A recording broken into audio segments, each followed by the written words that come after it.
My name is Mahendra Kumar Mishra. I am teacher of GDNDS Inter College, Karvi Chitrapur. Today we have to study lesson. You have to study lesson synthesis. First of all, we have go to heads. What is synthesis?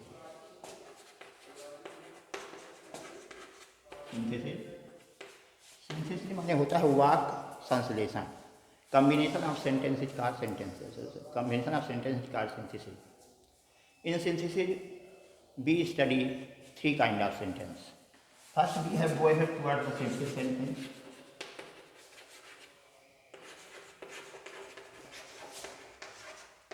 Simple sentence में साधारण वाक्य. दूसरा है complex sentence. Complex sentence इसका मतलब होता है मिश्रित वाक्य. और तीसरा है कंपाउंड सेंटेंस. कंपाउंड सेंटेंस इसका मतलब है संयुक्त वाक्य. तो यहाँ हम पढ़ते हैं तो what is simple sentence. Simple sentence means a sentence which has one finite verb is called simple sentence. ऐसा सेंटेंस जिसमें एक फाइनाइट वर्ब हो उसे सिंपल सेंटेंस कहते हैं. जैसे ही रीड सिंपल. इसी प्रकार जो है सिंपल सेंटेंस में वन फाइनाइट वर्ब होगा. फिर आते हैं कॉम्प्लेक्स सेंटेंस में. कॉम्प्लेक्स सेंटेंस क्या है? The sentence which is combined by the subordinating conjunctions is called complex sentence. जो subordinating conjunction से जुड़े होते हैं उन्हें बोलते हैं complex sentence. subordinating conjunction कौन है? subordinating conjunction है जैसे पूरे इंट्रोगेटिव शब्द हो, हूँ, च्वाट इत्यादि जो लगे होते हैं ये होते हैं. कुछ ऐसे होते हैं जैसे दैट है, when, whenever, till, until, before, after, because, since, as, if, unless, in case आदि. तो ये क्या होते हैं? ये कंजक्शन होते हैं सुबार्डिनेटिंग कंजक्शन. तो उससे जो काम सुबार्डिनेटिंग कंजक्शन से जुड़े होते हैं उन्हें बोलते हैं कॉम्प्लेक्स सेंटेंस. इसमें क्या होता है? This kind of sentence has one principal clause and one or more subordinate clause. अब we have go head to what is principal clause. तो प्रिंसिपल क्लॉज का मतलब होता है जब clause which is not depend upon other for giving full sense, that is called principal clause. जैसे if you come, I said eat you. I said come. तो hair principal clause क्या है? मैं तुम्हें पढ़ाऊंगा. तो मैं तुम्हें पढ़ाऊंगा पूरा सेंटेंस. अगर कह दिया जाए इफ़ यू कम, अगर तुम आओगे, तो ये क्या होता है? सुबार्डिनेट क्लॉज होता है. जो व्हाट इज सुबार्डिनेट क्लॉज? सुबार्डिनेट आश्रित वाक्य सुबार्डिनेट clause. It means the subordinate the clause which is depend for giving full sense to principal clause is called subordinate clause. अर्थात जो फुल सेंस देने के लिए, पूरा अर्थ देने के लिए प्रिंसिपल क्लॉज पर आधारित होता है उसे सुबार्डिनेट क्लॉज कहते हैं. जैसे यदि तुम आओगे, ये है आपका सुबार्डिनेट क्लॉज. यदि तुम आओगे पूरा वाक्य नहीं है. अगर कह दिया जाए आई शैल कम टू यू, मैं तुम्हें पढ़ाऊंगा, तो प्रिंसिपल क्लॉज पूरा कर देगा, उसका अर्थ हो जाता है. So here you can understand that clause, the sentence, the clause which is depend upon other to give full sense. Other principal clause, the sentence, the clause which depend upon principal clause to give full sense is called subordinate clause. And the sentence, the clause which has full sense, it is not depend upon other clause for giving full sense, that is called principal clause. That is called principal clause. So here we have known that what is principal clause and subordinate clause. So in this way we can know that what is complex sentence. Third, we have to go ahead towards compound sentence. The sentences which are combined. The sentences which are combined with coordinating conjunction. Coordinating conjunction क्या होते हैं? Coordinating के भाग होते हैं जैसे cumulative, alternative, adversative, relative. Cumulative जोड़ बताने वाले होते हैं जैसे and, not only but also, both and, as well as, ये होते हैं. अल्टरनेटिव में आ गया जैसे either or, neither nor, otherwise, else or इत्यादि होते हैं.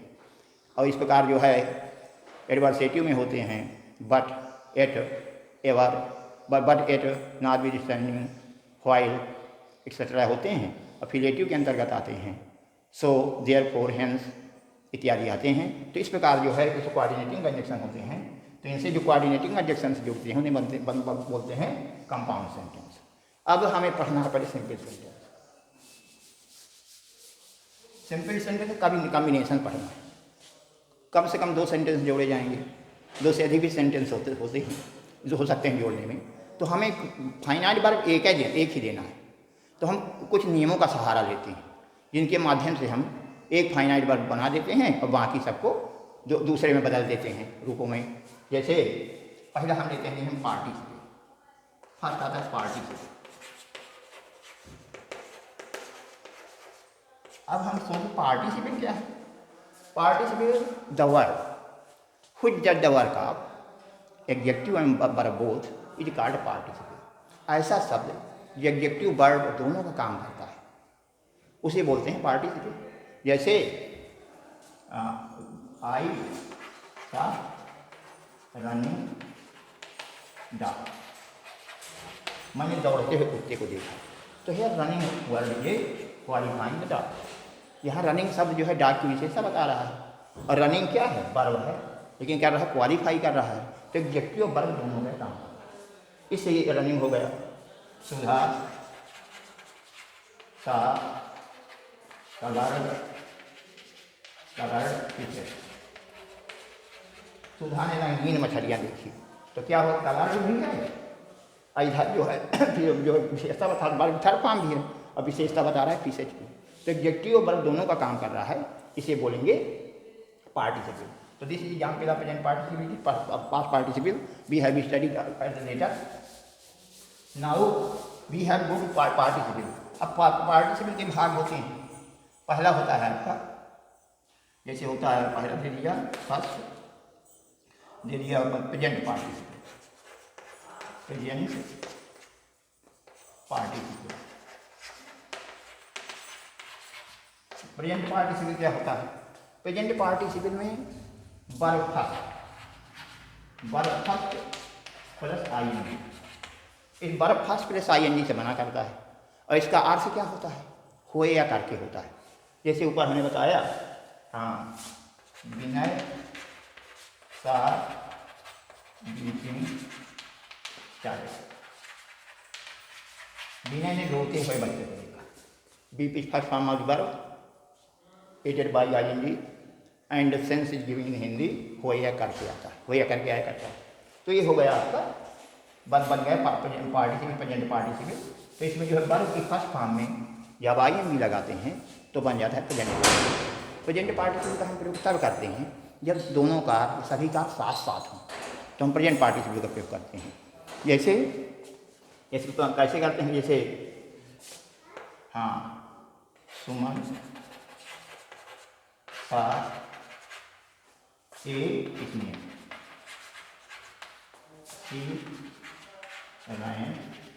अवे।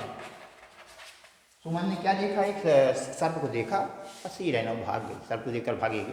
तो देखा और तुरंत भागी without any kind of interval. जब without any kind of interval हम भागते हैं, कार्य कर रहे हैं, तो वहाँ प्रेजेंट पार्टिसिपल लगाते हैं। तो फर्स्ट ऑफ ऑल हमें देते हैं कि क्या देखा, देखने का काम है ना उसका, तो बन जाता है। एक हो गया आपका सेपरेट माने अलग अलग होता है। ऐसे कंबाइंड किया जाता है, कंबाइंड तो होता है ये जैसे सीन इसने और फिर यहाँ काम आ जाता है। और यहाँ जो है सी है तो यहाँ सुमन ले लेंगे। तो सुमन नाम है सुमन रैना, सीइंग इसने सुमन रैना। अब इस प्रकार आपका हो जाता है कम कैसे सुमन देखने सर को देखते हुए सुमन भाग गए। तो इसमें दोनों का साथ साथ हो रहे हैं without any kind of interval. Now we have to go ahead and see other sentence. Pavitra was ill, she could not go to college। अब आ जाता है कहीं यही कॉलेज पहले डर लगाएंगे ना लगाएं। तो जो विद्यार्थी पढ़ने जाता है तो डर नहीं लगता। कोई गार्जियन मिलने जाए रूटीन में तो जो है अच्छा लग जाया करता है। शिव का टेम्पल में अगर मंदिर पुजारी पूजा करने जाता नहीं लगता, ईंटा गाड़ा कोई करने जाए तो लग जाया करता है। तो अभी हम क्या करते हैं, सीख और क्या है, पवित्रा ने बीमार थी, Pavitra to not go to college, college नहीं गई, तो बीमारी चल रही है उधर कॉलेज नहीं जा रही, दोनों का साथ साथ होते हैं। तो हम इसका फर्स्ट काम क्या पाते हैं, अब देखते हैं हम होता है root status B was were, यह थर्ड होगा बी, तो we have take B first form of verb, तो हो जाएगा बीइंग इल, बीमार होते हुए, बनाएंगे बीइंग इल, काम लगाना जरूरी रहता है। यहाँ पवित्र का जो पवित्रा, हाँ could not go to college. अब आगे देखते हैं, ये जो हो गया सब्जेक्ट का पार्टिसिपल, कहीं ऑब्जेक्ट का पार्टिसिपल आ जाया करता है, जैसे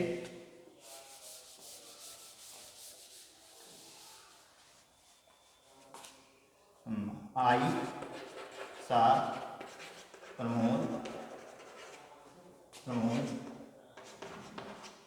हाँ he was talking to a famous leader.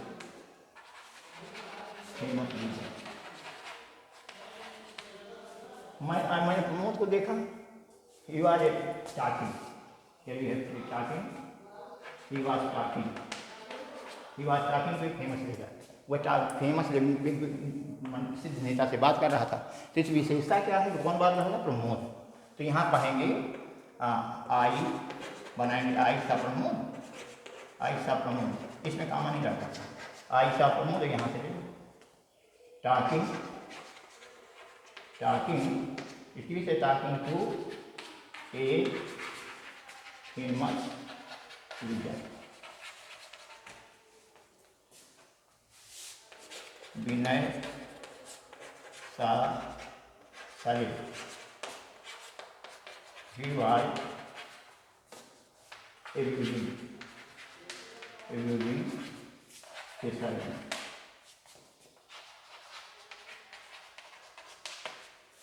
Vinay Salil को देखा, वह अपने नौकर को गाली दे रहा था, गाली देना तो बड़ी खराब थी, लेकिन दे रहा था, उसकी आदत है। तो क्या हुआ, इस प्रकार किसकी विशेषता है, सलिल की विशेषता है, तो वह है गाली दे रहा, तो क्या लिखा, विनय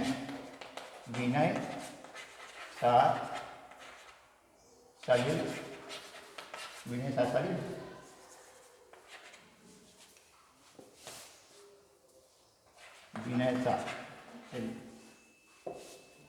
विनय सा सलिल, ए बिगिनिंग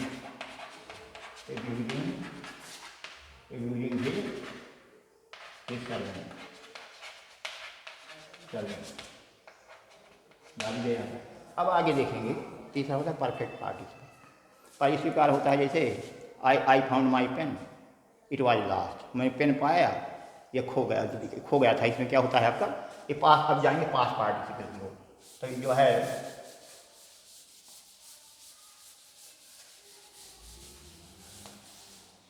हाँ, तो जो है इसमें क्या करते हैं कि जो है पास पार्टिसिपल क्या होता है, वर्ब की थर्ड फॉर्म, वर्ब की थर्ड फॉर्म पास, जैसे हम पढ़ा करते हैं गो वेंट गॉन, तो गो के ऊपर लिखा रहता है प्रेजेंट, गो वेंट के आगे लिखा रहता है जो है पास्ट, और तीसरा लिखा रहता है, सोचा करते फ्यूचर लिखा होना चाहिए, तो वहाँ फ्यूचर नहीं लिखा रहता है पास्ट पार्टिसिपल।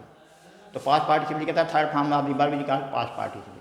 जब वर्ब का थर्ड फॉर्म किसी विशेषता बताती है तो उसे पास्ट पार्टिसिपल बोलते हैं। जैसे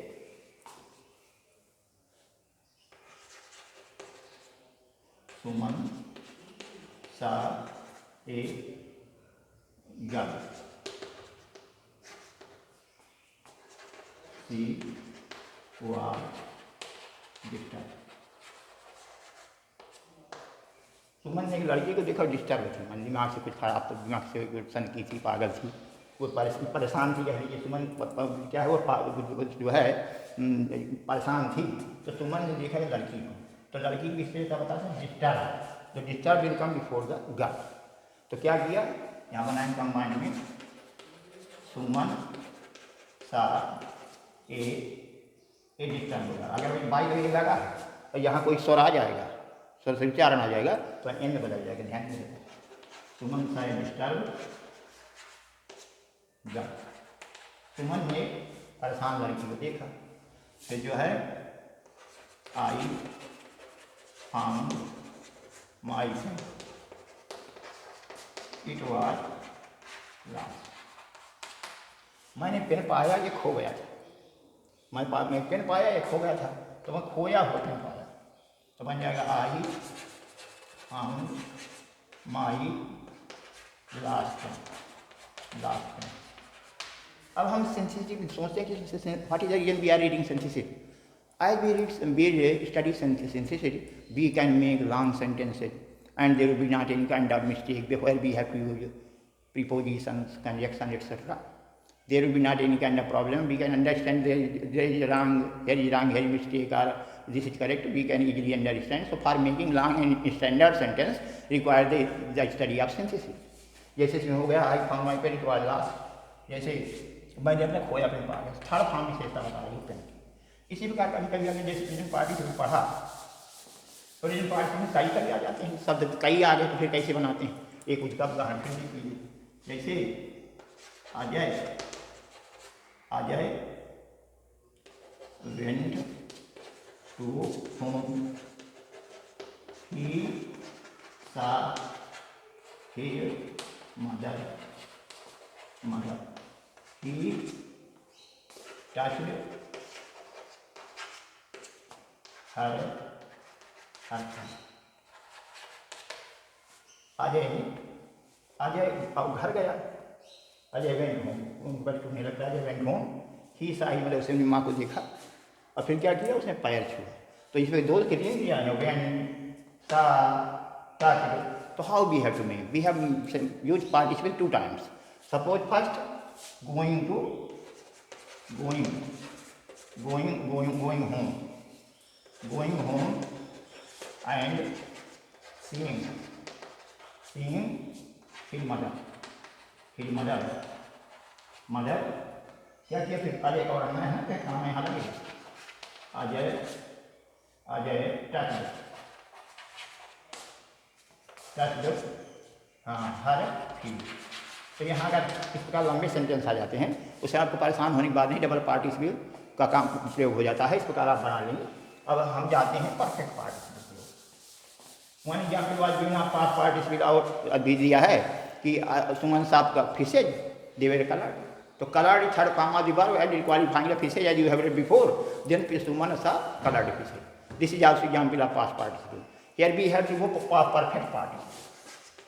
परफेक्ट थर्ड होता है perfect participle, perfect participle. Perfect participle, perfect participle is formed using having plus डाल, माने हाइविंग के बाद वाली की तीसरी सूरत लगा देंगे, थर्ड फॉर्म लगा देंगे तो परफेक्ट पार्टिसिपल बन जाता है। तो परफेक्ट पार्टिसिपल जब बन जाएगा तो एक प्रयोग कब हो जाता है, जब एक कार्य पूर्णतः हो जाए तब दूसरा चालू। One work is completed wellfully at that stage after some interval और after that completing work if the second work is started, we have to use for showing completion of work in first sentence perfect participle। जो माने जो वाक्य का जो कार्य समाप्त होने के बोध वाक्य कराता है उसे परफेक्ट पार्टिसिपल का प्रयोग कर देते हैं। जैसे इसमें लिखा है आई हाँ टुक बाथ, मैंने स्नान किया। I went to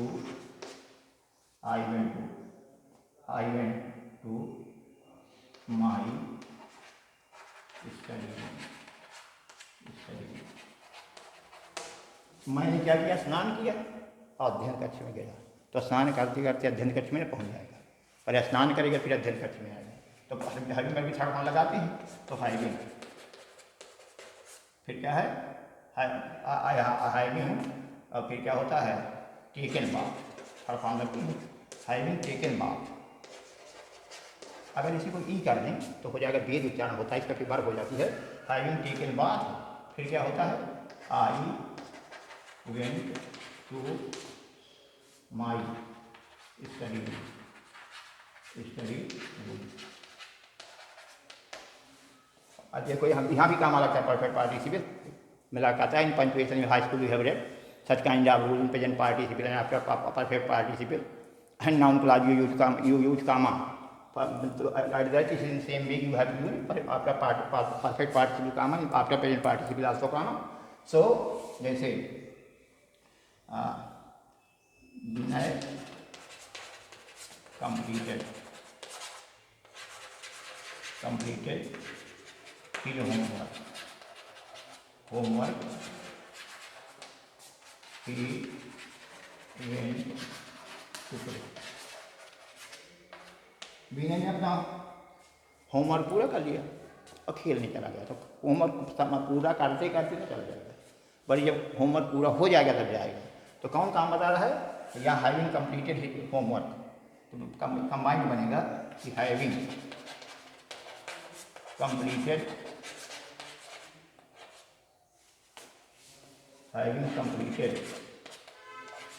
he homework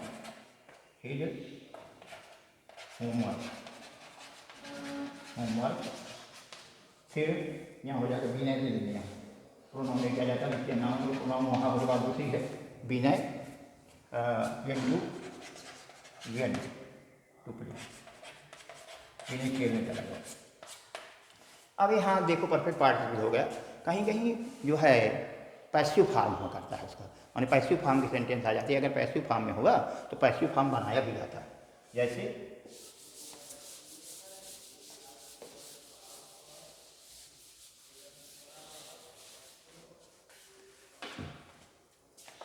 she was punished by his teacher, she felt sorry। वह जो है टीचर के द्वारा दंडित की गई, she was punished by her teacher, teacher बनते हैं ना यहाँ टीचर बाई हर टीचर, अपने टीचर द्वारा दंडित की गई और सी फेल्ट सारी से दुख का अनुभव किया। कभी कभी जो है उनकी क्लास में दंड नहीं दिया जाता, तो जो है स्टूडेंट को दुख होता है, अगर कोई कहीं मार नहीं पाता, अचानक दंड मिल गई तो फिर क्या होता है कि she was punished by her teacher, तो दंड पाने के बाद भी चीज़ हो रही है, इसका मतलब एक कार्य समाप्त हो गया तो दूसरा चालू हुआ। तो you have also use here perfect participle, but after having you have to been, having के बाद बीन का प्रयोग हो जाता है, तो बनाएंगे having been punished by her teacher, तो टीचर है, फिर क्या होगा सी, क्या था नाम उसका, सी है लिखा, सी help. Here, according to first rule participle, you have this participle rule is completed. Now we have go ahead to what the second rules, according to which we can make simple sentence.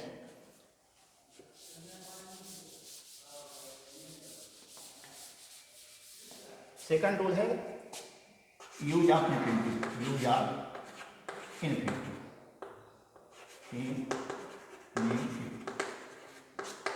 Question emerge what is infinitive?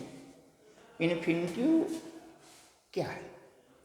With the first form of the verb, when before the first form of verb while to comes before that become infinitive। क्रिया की पहली सूरत के पहले to लगा देने से infinitive बन जाता है। जैसे डिजिटल लगा दिया to there is human, अर्थात गलती का नाम माना होता है, मनुष्य गलती का जो पैदा हुआ तो गलती करता है मनुष्य। तो जैसे हुआ इज ए गुड एक्सरसाइज, हुआ की गुड एक्सरसाइज, टहलना एक अच्छा व्यायाम है, टहलना एक अच्छा व्यायाम है। तो जो है टुआ की गुड एक्सरसाइज जैसे हो गया, तो यहाँ जो है ये सब्जेक्ट के रूप में आ गया, तो फिर I do not like to smoke, मुझे धूम्रपान करना पसंद नहीं है, तो इसमें ऑब्जेक्ट के रूप में आ गया। तो इन्फिनिटिव सब्जेक्ट ऑब्जेक्ट दोनों के रूप में आता है। अब हमें करना क्या है कि इसमें ना नहीं आया होता है, वाक्य अंत में कोई हेतु प्रयोजन पाया जाता है, तो उसे बोलते हैं इन्फिनिटिव। जैसे आई वांट टू गो, मैं जाना चाहता हूँ, तो वांट हो गई क्रिया और टू गो हो गया आपका आई वांट टू गो हो गया जाना, तो इसमें हो गया इन्फिनिटिव। तो जब जैसे आई bought in I, I bought in I wanted to cut vegetable. क्या हुआ कि आई बात नहीं, मैंने चाकू खरीदा, I wanted to buy cut vegetable काटना चाहता था, तो इसमें हेट ये प्रोविजन पाया जाता है सब्जी काटने। तो क्या हुआ, बन जाएगा आई बात, टू लगा देंगे आई बात ए नाइफ, नाइफ टू यहाँ से जोड़ लेंगे, पहले टू लगा है यानी फिर लगाना पड़ता है। I bought knife, knife to cut vegetable, फिर हाँ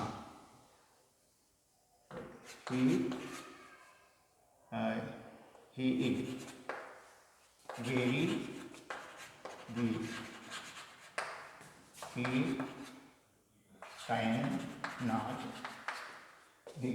cannot study that। वह बहुत कमजोर है, अच्छे से पढ़ नहीं सकता। तो इसमें क्या होता है, बेरी के साथ टू लगा दिया जाता है, तो बन जाएगा he is too weak, he is too weak to study that. इस प्रकार हो ये बन जाता है, ये इन्फिनिटिव का प्रयोग ऐसे। अब लेते हैं इसमें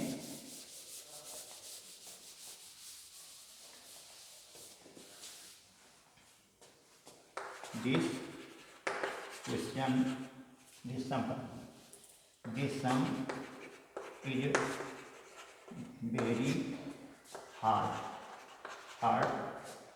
I can not solve it. यह जो है सवाल क्या है, यह सवाल जो है बहुत कठिन है, मैं नहीं हल कर सकता, मेरे लिए कठिन है, दूसरे के लिए तो कठिन हो सकता है। तो आई के फॉर्म लिखेंगे, दिस सम इज बेस के साथ लगता है टू हार्ड हाँ फॉर मी टू सॉल्व। और आप क्या करेंगे, ई को हटा देंगे। इस प्रकार जो है आपका इस इन्फिनिटिव का रोल पूरा हो जाता है। आगे आप जैसे पढ़ते हैं इन्फिनिटिव के रोल की, जैसे he wanted study teach her son so he sent to America, उस सब अपने पुत्र को पढ़ाना चाहता है, इसलिए अमेरिका भेज दिया। हाँ तो क्या हो गया, तो इस प्रकार बन जाता है। तो that's all for today, at the next time you have to study.